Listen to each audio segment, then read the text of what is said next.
Segundo libro de Samuel, capítulo 12, versículo 20, dice: entonces David se levantó de la tierra y se lavó y se ungió y cambió sus ropas y entró en la casa de Jehová y adoró. Vino pues a su casa y pidió, y le pusieron pan y comió. Amén, gloria al nombre del Señor. Estamos hablando acerca de un proceso de restauración. Creo que todos necesitamos restaurar. Necesitamos restaurar nuestra vida familiar, puede ser la vida económica, puede ser la relación de pareja, puede ser nuestra propia vida y relación con el Señor. Hay mucho que restaurar. Y ayer hablábamos entonces de lo primero que se necesita para poder tener una restauración es la conciencia de que está algo dañado, de que se necesita recuperar. Y así entonces leímos el versículo 13 de este mismo capítulo, en la que el profeta Natán confrontó a David con su pecado, y David, luego de haber sido confrontado, entonces reconoce y dice: pequé contra el Señor. Y esto nos habla de humildad, esto nos habla de sinceridad, esto nos habla de tener un corazón que sea capaz de levantar su mirada al cielo y decir: he pecado contra el cielo, he pecado contra tal vez mi familiar, he pecado contra mí mismo, he pecado contra un prójimo. Y esto requiere entonces de nosotros que haya sencillez. David entonces tuvo sencillez en su corazón, y entonces habla que él reconoció el pecado ante el Señor. Esto nos muestra, querido hermano, querido amigo, que el problema que se ha cometido, el error que se ha cometido, el pecado que se ha cometido no tiene que ser el fin, sino que nuestro Dios es un Dios de 1, 2, 3, 5 oportunidades. Y qué bueno que hoy el Señor todavía sigue teniendo paciencia con nosotros para darnos una nueva oportunidad. La lección entonces de ayer nos hablaba de la bienaventuranza de aquel que ha sido perdonado, que mientras callemos nuestros huesos se van a secar, nuestro verdor se ha de secar. Pero ahora entonces vamos a comenzar a desglosar este versículo 20 que nos habla acerca del proceso de restauración. Dice: entonces David se levantó de la tierra y se lavó y se ungió. Hoy vamos entonces a pensar en lavar nuestra vida, porque cuando alguien se cae debe sacudirse. Cuando alguien de pronto ha ensuciado sus ropas de santidad, debe nuevamente restaurarse, debe nuevamente volver a la condición en la que estaba. Y para esto entonces vamos a pensar en la obra que el Señor ha hecho con nosotros. El Señor había hablado desde el Antiguo Testamento mostrando su carácter de pureza, mostrando su carácter de limpieza, mostrando su carácter de santidad. Y por ejemplo, en el tabernáculo nadie podía pasar al lugar santo sin antes pasar por la fuente de bronce, en donde había agua para que se limpiase y pudiera entonces pasar al lugar santo. Por supuesto, el sacerdote, cuando entraba al lugar santísimo, tenía que estar limpio también para poder entrar al lugar santísimo según los protocolos. Así que había todo un ritual de limpieza, había todo un ritual de dedicación, había todo un ritual en el Antiguo Testamento para dedicar la vida de los hijos de Aarón, y usted lo encuentra allí. Aún así, el profeta luego más adelante había hablado acerca del carácter del Señor, de querer vernos limpios. Esparciré sobre vosotros agua limpia, y si vuestros pecados hubieran sido rojos como el carmesí, entonces vendrán a ser blancos como la lana. Así que se ve como ese carácter del Señor, querer limpiar la vida. Y qué bueno, hermano, que nosotros recordemos quién es el Señor que está haciendo la obra en nosotros. Yo quiero que usted se imagine tal vez lo que usted pudiera lograr alcanzar en su interior cuando cierran los ojos y no hay nada en la creación, no hay nada, no existe nada que pudiéramos ver, aunque la Biblia enseña que las cosas que se ven fueron hechas de las que no existían. Y el Señor habló y las galaxias comenzaron a rotar, y cada galaxia con muchos sistemas solares todos esos sistemas solares, cada uno con su sol principal y otros planetas girando alrededor. El Señor habló y las galaxias comenzaron a girar. Cada sistema solar comenzó a hacer su función. El Dios de la vida que creó los cielos comenzó a hablar y dijo: hágase los cielos, hágase la tierra. Y comenzó el Señor simplemente con el poder de su palabra dar toda la existencia a la creación. Así que encontramos a este Señor, a este Dios, a este ser soberano creando todas las cosas. Pero en una ocasión este ser soberano vino a esta tierra y comenzó a manifestar su poder, comenzó a manifestar su autoridad, comenzó a manifestar su divinidad en la humanidad. Y encontramos, por ejemplo, el primer milagro que el Señor hizo: convertir el agua en vino, allí en las bodas de Caná de Galilea. Y allí hubo un necesitado que se encontró con la provisión de Dios y con el milagro del Señor. Me encanta ver cómo Marcos presenta al Señor mostrándolo de una manera activa. Me gusta mucho ver cómo el Evangelio según San Marcos, en sus primeros capítulos, vea lo que usted puede encontrar en el capítulo 1, predicación de Juan el Bautista, el bautismo de Jesús. Jesús llama a 4 pescadores, un hombre que tenía un espíritu inmundo. Jesús sana a la suegra de Pedro. Muchos son sanados al ponerse el sol. Jesús recorre Galilea predicando. Jesús sana a un leproso. 8 secciones en solo el capítulo 1 que muestra al Señor dinámico. Jesús sana a un paralítico, el llamamiento de Leví, la pregunta sobre el ayuno. Los discípulos recogen espigas el día de reposo, el hombre de la mano seca. Y así el Evangelio según San Marcos muestra a este Señor que es Dios, el que creó las galaxias, el que creó el universo, manifestado en carne, obrando en la vida del ser humano, obrando en la necesidad del ser humano, obrando en el vacío del ser humano. Sabe que las circunstancias que llegan a nuestra vida a veces generan un vacío en nuestro corazón. La enfermedad a veces genera un vacío por la impotencia de no poder hacer nada. Y cuanto más el pecado genera un vacío en el corazón. Así que el Señor comenzó a llenar los vacíos que habían en los habitantes de su pueblo. Y había un vacío en esta pareja que tuvo este matrimonio, este primer milagro, y el Señor suplió ese vacío que había en este hogar. El Señor suple vacíos en los hogares. Al sanar al oficial de un rey, este hombre importante tenía un vacío en su corazón porque su hijo estaba enfermo y el Señor le sanó.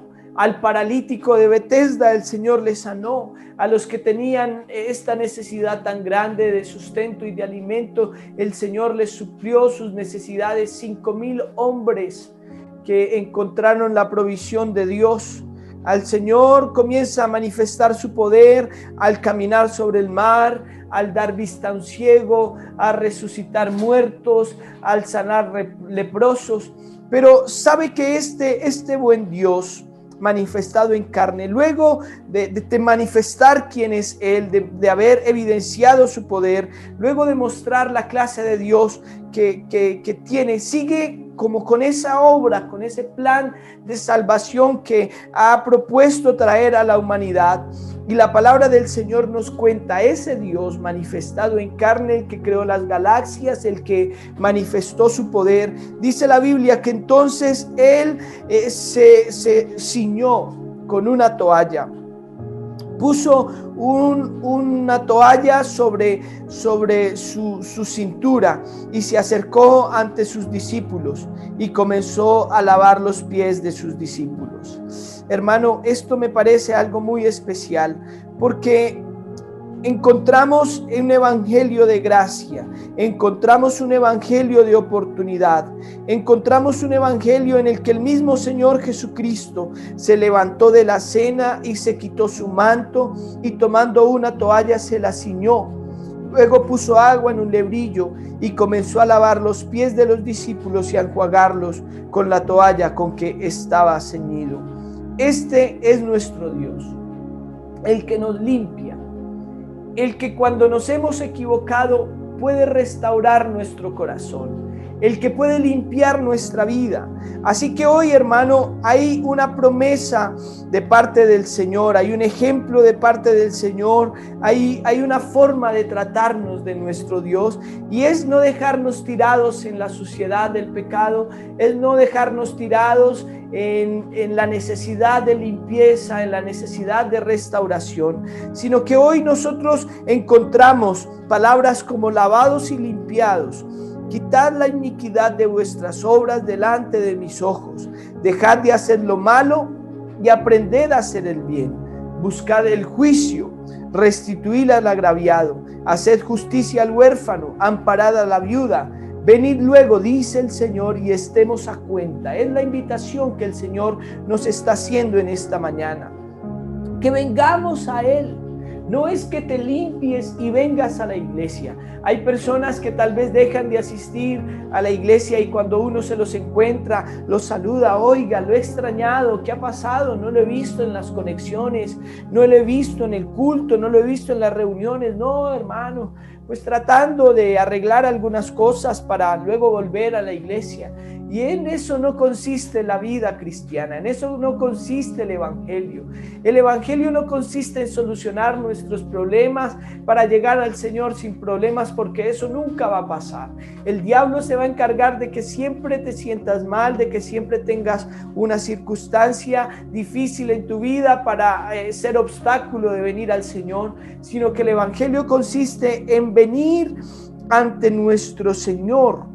El Señor nos está haciendo una invitación: venid luego, dice el Señor, estemos a cuentas. ¿Y qué es lo que va a hacer el Señor? Si vuestros pecados fueren como la grana, como la nieve, serán emblanquecidos. Si fueren rojos como el carmesí, vendrán a ser como blanca lana.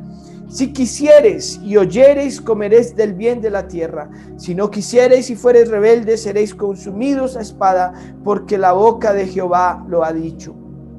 Así que el Señor en la cruz del Calvario dio la oportunidad de limpieza que se había generado desde el Antiguo Testamento. Cuando el Señor se levantó de la mesa y le lavó los pies a los discípulos, también nos muestra que debemos hacer esto los unos con los otros, y no en el sentido de que yo voy a estar todo el tiempo lavándole los pies a mis hermanos, aunque es una práctica muy hermosa para quienes lo hemos hecho, sino en el sentido en el que el Señor también nos sigue limpiando a nosotros, el Señor también sigue tratando con nosotros. Yo le quiero decir algo en esta mañana, en el nombre del Señor Jesucristo: no se quede con la suciedad de su vida liviana espiritual. No se quede con la suciedad de su conformismo espiritual en esta mañana. Cuanto más con los que están apartados, no se queden con la suciedad de estar lejos del Señor. No se queden con la suciedad de poder acercarse al Señor cuando hay oportunidad en este tiempo, porque tal vez han cometido algún error y se sienten que les están señalando en su interior y que para ustedes ya no hay oportunidad. No, yo le quiero decir que la palabra del Señor da oportunidad. El sumo sacerdote entró allí al lugar en donde se ofrecía ese sacrificio para que ya no fueran únicamente cubiertos, sino perdonados, borrados los pecados. Y cómo me gusta pensar en esto.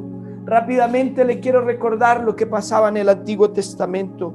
La historia y la Biblia nos cuenta que el sumo sacerdote debía entrar con una cuerda amarrada a su cintura, y habían unas campanillas allí en la parte baja de sus vestimentas, que cuando él caminaba se escuchaba el sonido de esas campanillas. Todo el pueblo estaba en silencio afuera, esperando a ver si esas campanillas dejaban de sonar. Había mucha tristeza porque el sacerdote había caído muerto ante la presencia del Señor y no se siguió moviendo. Las campanas quedaron en silencio. Así entonces, entre varios, me imagino yo, sacaban un cuerpo sin vida, ya un cuerpo inerte, y salía el cuerpo del sumo sacerdote ese año si no había hecho las cosas bien. Y había tristeza en el pueblo porque por ese año no se habían cubierto los pecados. Cuando el Señor Jesucristo entró a la cruz del Calvario, Entonces él, siendo el Cordero y siendo el sumo sacerdote también, siendo todo en este evangelio, el Señor Jesucristo entregó su vida. Y tal vez los demonios dijeron: las campanillas dejaron de sonar, el cuerpo está sin vida. Y tal vez los demonios todos tratando de sacar el cuerpo muerto del Señor, pero desde el otro lado el Señor estaba con vida y al tercer día resucitó. Y cuando no había esperanza, nuevamente la esperanza de gloria, la esperanza de vida llegó para que nosotros entendamos hoy que sí hemos cometido errores, que sí hemos fallado al Señor, pero que hoy el Señor está dispuesto a lavarle los pies a alguien que quiera permitir que el Señor le restaure. Estamos en un proceso de restauración, y para poder tener restauración, lo primero que se necesita es tener la voluntad de reconocer: he fallado, necesito más del Señor. Pero lo segundo que debe pasar es que debe haber limpieza y debe haber esa unción, ese curar las heridas, ese sanar. Tienes que dejarte sanar, tienes que dejar que el Señor te limpie, tienes que dejar que el Señor te renueve, tienes que dejar que hoy el Señor extienda sobre ti tu misericordia. Hijitos, si alguno hubiere pecado, estas cosas os escribo para que no pequéis. Pero si alguno hubiere pecado, abogado tenemos para con Dios, a Jesucristo el justo. Así que en esta mañana es la oración, que haya alguien que se deje limpiar por el Señor, que no se quede en la tierra, sino que dice la Biblia: entonces David se levantó. Se necesita que nosotros nos levantemos de la tierra, nos levantemos de esa actitud